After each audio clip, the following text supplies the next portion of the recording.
Hello, everybody, and welcome to another episode of R-Rated, where today we're looking at episode 4 of She-Hulk on Disney+. Is this not real magic? We are fully starting to get into like Flanderization territory, but I kind of like it. So the MCU in general has had a reputation over time for taking serious characters and slowly making them sillier and quippier and jokier over time until they're just kind of quip machines. Everyone becomes Tony Stark. It's the what would that be? So there's is it cancerification that everything becomes a crab over time? Oh no, what the hell is it called? Cancerization or carcinization. Carcinization. Yeah, carcinization. This is Starkinization. I don't super hate it. I kind of dig that stuff. But basically, we've got silly characters who were at one point very serious. So a good example of that would be Thor. When we first meet Thor back in his first two movies and the first two Avengers movies, he is like deadly serious. He is almost to the point of joyless, extremely serious about everything except for kind of, mirth, you could say. Whereas in Ragnarok and especially Love and Thunder, as well as, less Infinity War, but Endgame for sure, he becomes a lot sillier, a lot jokier, a little bit more of like the butt of the jokes kind of thing. Some people don't like that. I'm kind of ambivalent to it generally. I don't mind it. We've been seeing the same thing with Wong for a while, where he kind of whips back and forth between silly and serious. I don't really have a problem with it. I think that, one, it's not an inaccurate look at how comic book characters tend to get portrayed over time, both between different arcs needing different tones, different books themselves needing different tones, and also different writers having a different idea of what they want characters to be. And so as a result, you wind up with characters who are not always super consistent characterization-wise over the course of their entire span.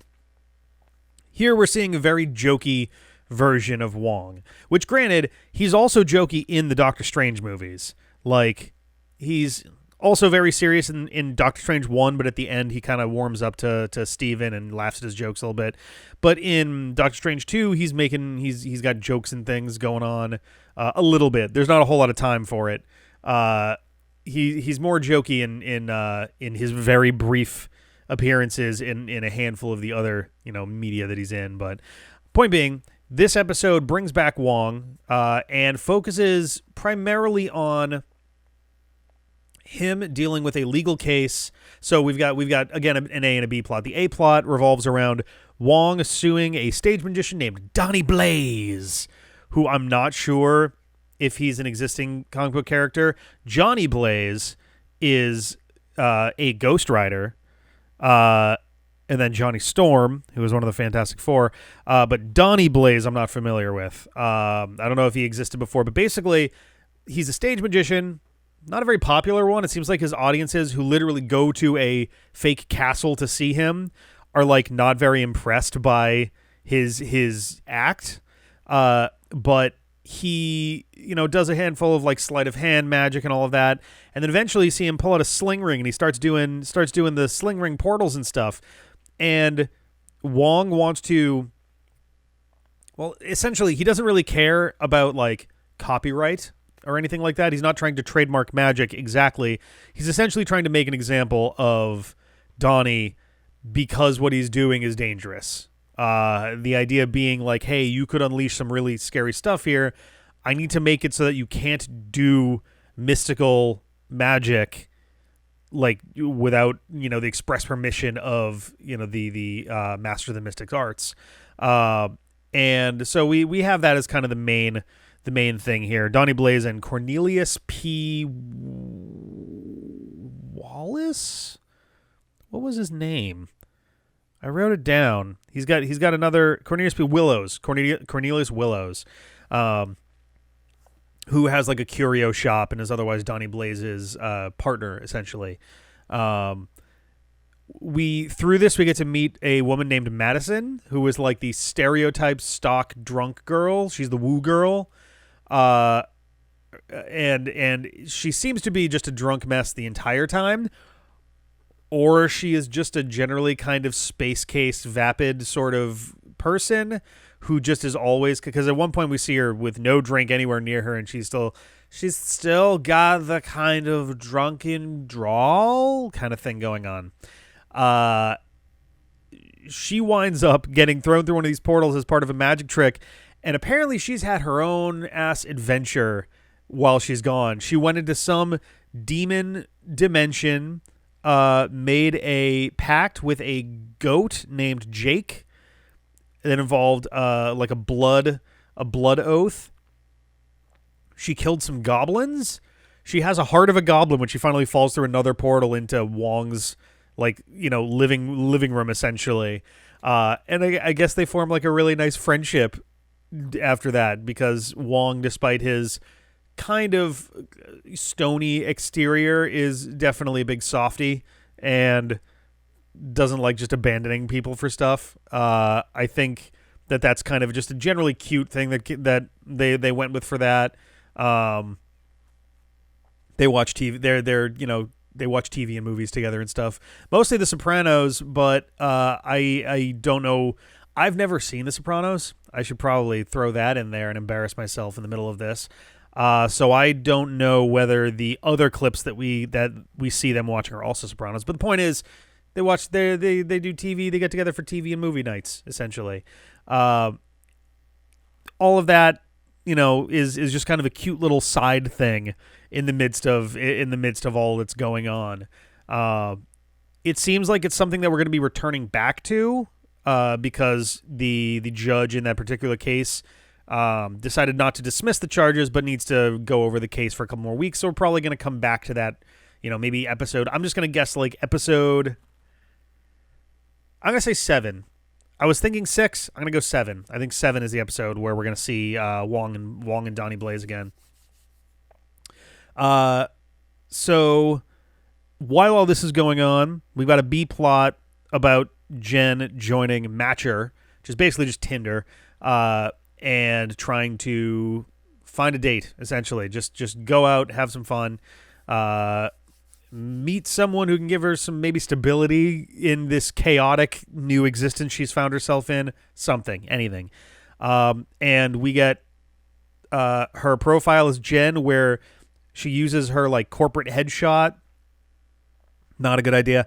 And doesn't get any hits. Then she finally, like, regrettably, or reluctantly rather, makes a She-Hulk profile, which is immediately very popular and full of some definite weirdos, between guys who decide that they're going to match with her so that they can brag about how strong they are. We got one guy who seems weirdly like he seems to be kind of an XP of comic book obsessors in general, who's like asking her about her power level. Can you lift that? Can you lift that? Indestructible skin, super speed. What about vibranium? And she's just like, I really don't know, and I'm not really looking to find out. And he's like very definitely weird about it.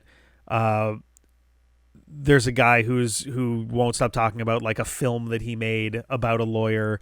And then there's this one guy, I don't think we ever got his name, but he's a pediatric oncologist, and they hit it off, and he's like really attentive to her needs, and wants to hear about her, and is thoughtful in like his responses to this stuff that's going on in her life and all of this. And he winds up hanging out when Jen gets grabbed to go help deal with an issue. Donnie opens a portal that unleashes a bunch of demons, so they go and deal with that.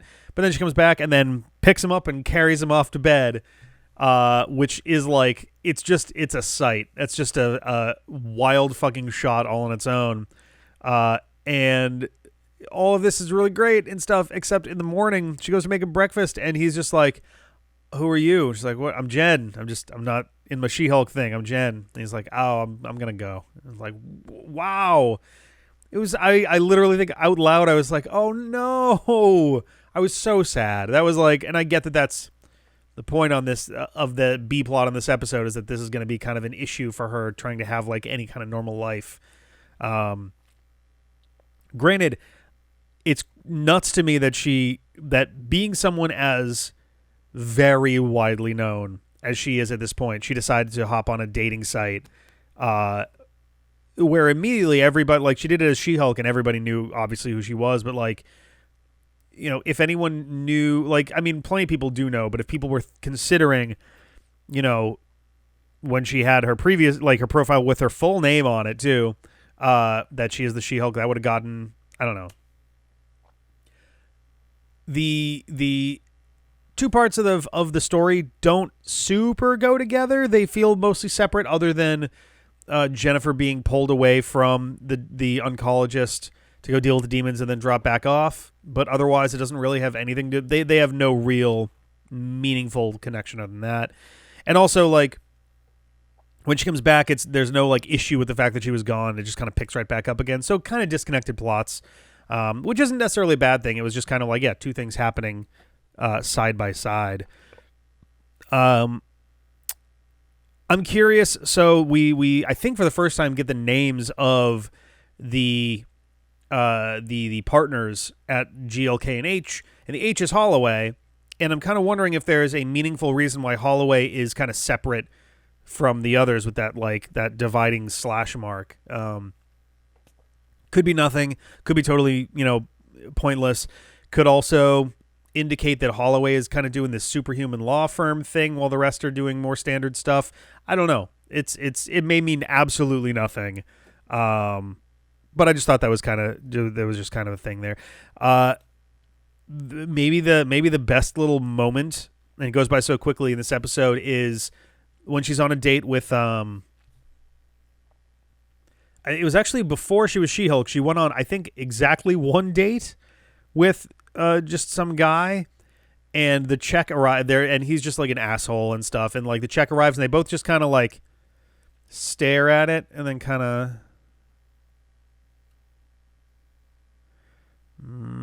they both kind of do I'm going to grab my bag so I can reach in to grab my wallet. I'm doing it in slow motion so that this is your chance to go like, oh, I got it. And neither of them do.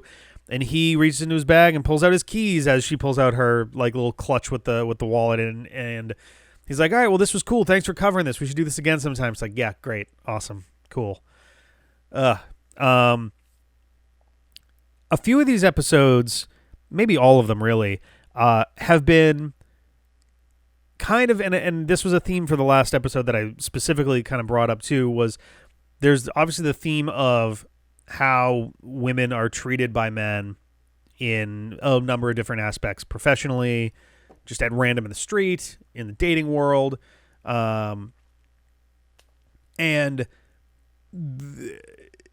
I could see a certain argument of it being, you know, very present in the writing of these episodes, but at the same time, comic book shows and movies and things tend to swing more in the male demographic, and I can't help but wonder if the purpose of the writing going that direction is to sort of impart, I guess, a sense of what that is like to be dealing with so constantly. Like, I can only speak from my own experience. I've never had to deal with being, put down or ignored or objectified for any of those things. So I don't have that kind of personal experience.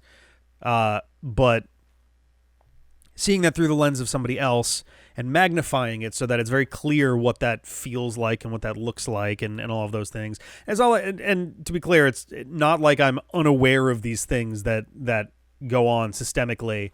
And it's not like this is like, wait, what? There are people who act like this? That cannot be. Like, yeah, I know. But I'm wondering if that's the idea behind the presentation of that this much in this show.